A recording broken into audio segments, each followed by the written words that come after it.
it was a happy accident, actually. I was looking for a job and they looked up my credentials and I was able to teach the criteria that they needed here at the time. When I graduated in 2005, I graduated with my Bachelor's of Science from Texas A&M University, Kingsville, and I was looking for a job between 2005 and 2007, so I wanted to pursue a professional career in law enforcement. And so went to the police academy and in 2005, 2006, and started working at a county jail in Claiborne County. And I said, wow, this is not for me.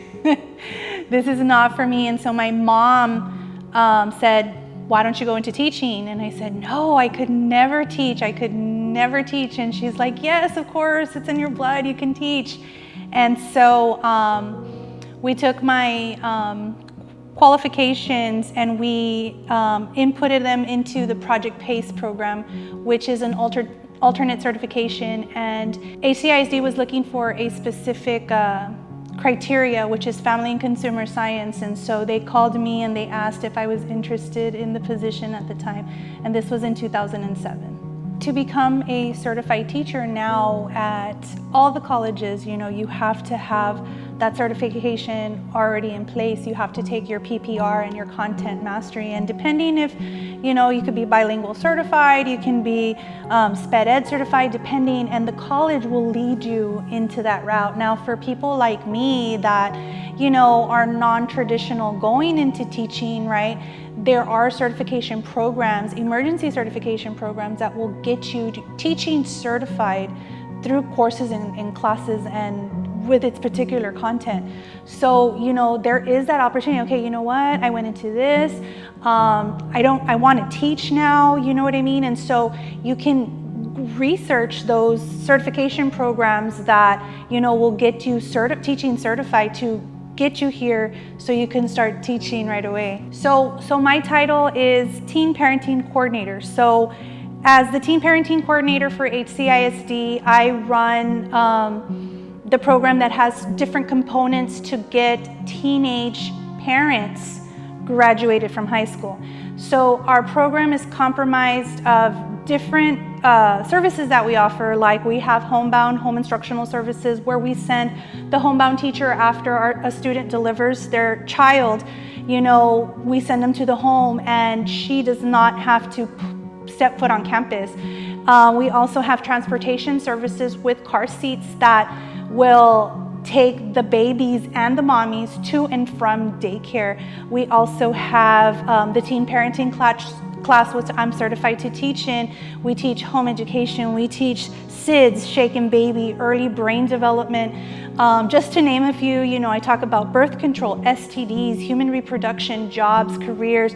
We just talk about so much because we teach life skills. So in the morning I get here, I meet with Jennifer, she's our teen parenting secretary, and I said, okay, what needs to be done, just friendly reminder, and we're going back and forth to see. And so I prepare for my class.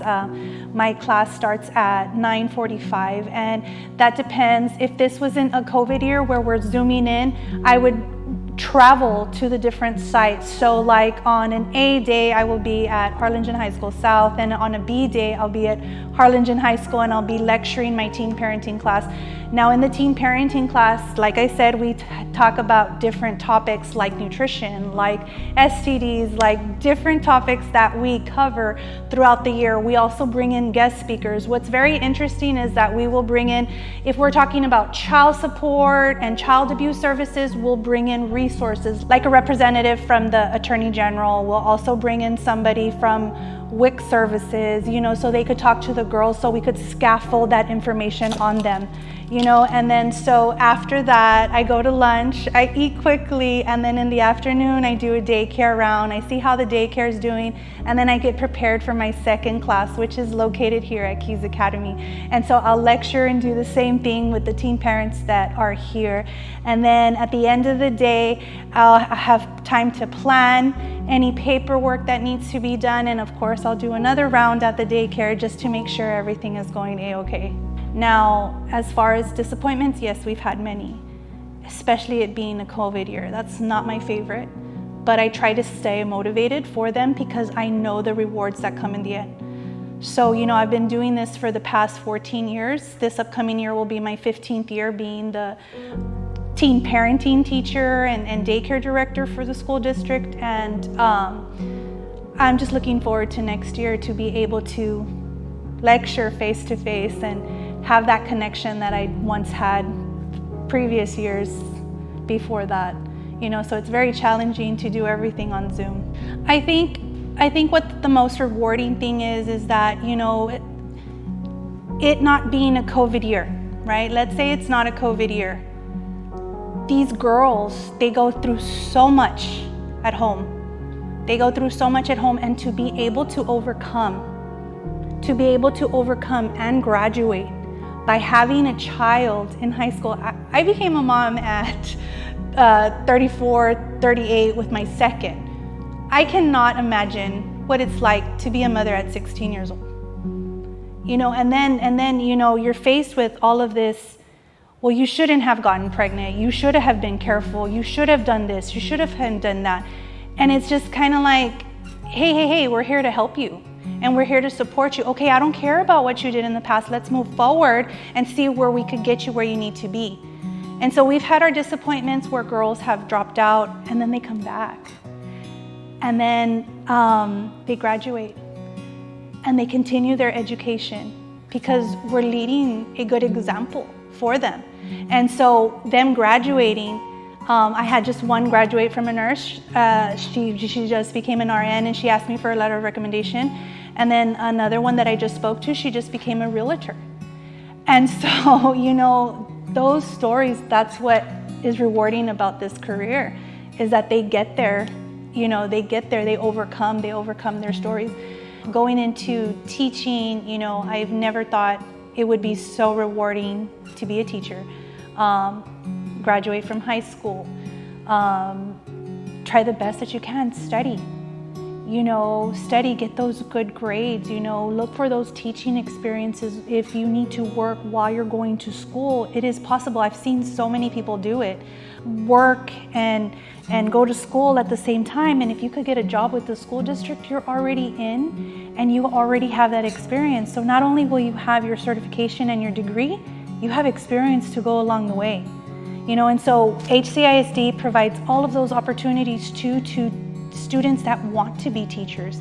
So we have a program here with Career and Technology where they work at our daycare, and these students have firsthand experience working with children, and they could get a college credit for that, for teaching.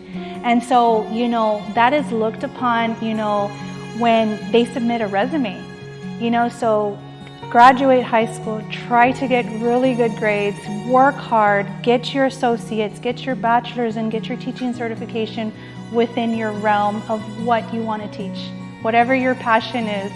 I never thought it would be here, but I am so glad that I went into family and consumer sciences. Child development, teaching the girls with the laws, paternity laws, it's just my thing, and it was made for me, and I'm so glad that God has given me the opportunity to do this.